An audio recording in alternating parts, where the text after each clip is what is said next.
فرمایا کہ میں نے حضرت حاجی صاحب سے سنا ہے کہ ایک بزرگ مشغول بحق بیٹھے ہوئے تھے، ایک کتا سامنے سے گزرا، اتفاقاً اس پر نظر پڑ گئی۔ ان بزرگ کی یہ کرامت ظاہر ہوئی کہ اس نگاہ کا یہ اثر ہوا اس کتے پر کہ جہاں وہ جاتا تھا سارے کتے اس کے پیچھے ہو لیتے تھے، اور جہاں جہاں بیٹھتا تھا سارے کتے حلقہ باندھ کر اس کے ارد گرد بیٹھ جاتے تھے۔ پھر ہنس کر فرمایا کہ وہ کتوں کے لیے شیخ بن گیا۔ بزرگوں کا عجب اثر ہوتا ہے اور عجیب برکت ہوتی ہے، سبحان اللہ۔ ایک دفعہ واعظ میں حضرت نے جوش میں فرمایا جب کتے پر یہ اثر ہوتا ہے تو اللہ تعالیٰ کے مقبولین کیا اثر ہوتا ہو، یعنی اللہ تعالیٰ کے مقبولین کا اثر جب کتوں پر ہوتا ہے تو اگر اللہ کے طلب لے کر اخلاص لے کر جو لوگ جاتے ہیں ان کے پاس بیٹھتے ہیں ان کے اوپر کتنا اثر پڑے گا، کیا اثر ہوگا، سبحان اللہ۔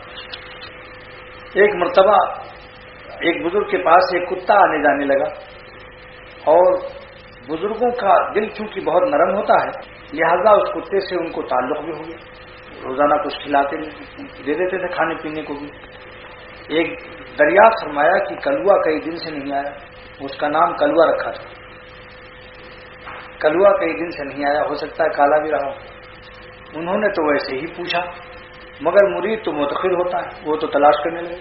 مریدوں کی محبت بھی عجیب ہوتی ہے کہ بھائی آج شیخ نے کلوا کو پوچھا ہے، چلو کتے کی تلاش کرو۔ دیکھیے محبت شیخ کی یہ ہوتی ہے، شیخ کی محبت یہاں تک پہنچتی ہے کہ شیخ نے اتنا کہہ دیا بھائی کہ آج کل کلوا کہاں ہے، کلوا کہاں ہے؟ شیخ نے تو کہہ کے بھول بھی گئے شیخ، لیکن مریدین صاحب کلوا تلاش کر رہے ہیں، کتا کدھر گیا؟ بتایا صاحب لوگوں نے آ کر کے بتایا کہ صاحب وہ تو ایک کتیا کے پیچھے پیچھے پھر رہا ہے۔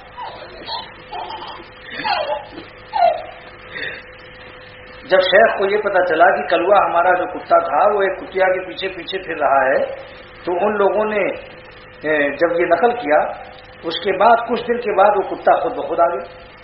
تو ان بزرگ نے اس سے کہا کیوں میاں تم بڑے نالائق ہو، ہمارے پاس بھی آتے جاتے ہو اور پھر بھی کتیا کے پیچھے پھرتے ہو۔ یہ سن کر وہ کتا فوراً وہاں سے چلا گیا۔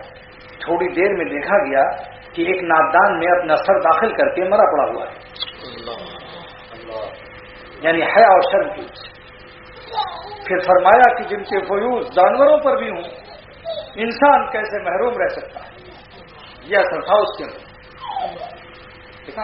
کیا حضرت کے الفاظ ہیں یہ تو بھائی اس اختر کے تو نہیں ہے، حکیم الامت مولانا شاہ مجدد الملت شاہ شفیع صاحب تھانوی نور اللہ مقدور فرماتے ہیں کہ پھر فرمایا کہ جن کے فیوز مانے فیض کی جمع ہے فیوز، یہ کہیں آپ لوگ فیوز جو اڑ جاتا ہے بجلی کا، اگرچہ وہاں بھی فیوز اڑتا ہے، اگر اللہ والوں کو شیخ کو ناراضی نہ کرے تو واقعی فیض بند ہو جاتا ہے۔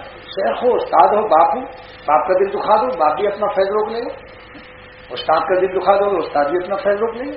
وہ بیوقوف ہے جو سب بدگمانی اور اعتراض کر کے چاہتا ہے مجھے فیض حاصل کر جائے، اس سے بڑھ کر بیوقوف کون ہوگا؟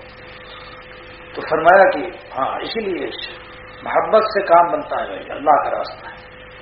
ہاں دیکھو پھر حضرت کے الفاظ سن لو بھائی، سبحان اللہ۔ فرمایا کہ جن کے فیوز جانوروں پر بھی ہوں ان سے انسان کیسے محروم رہ سکتا ہے، ہرگز مایوس نہ ہونا چاہیے۔ دیکھیے حضرت ہرگز مایوس نہ ہونا چاہیے، کیسے ہی خراب حالات ہوں، گناہ بھی نہ چھوٹتے ہوں، لیکن بزرگوں کی خدمت میں حاضری اور ان سے دعائیں لیتے رہو، ضرور کایا پلٹے گی انشاءاللہ دیر سے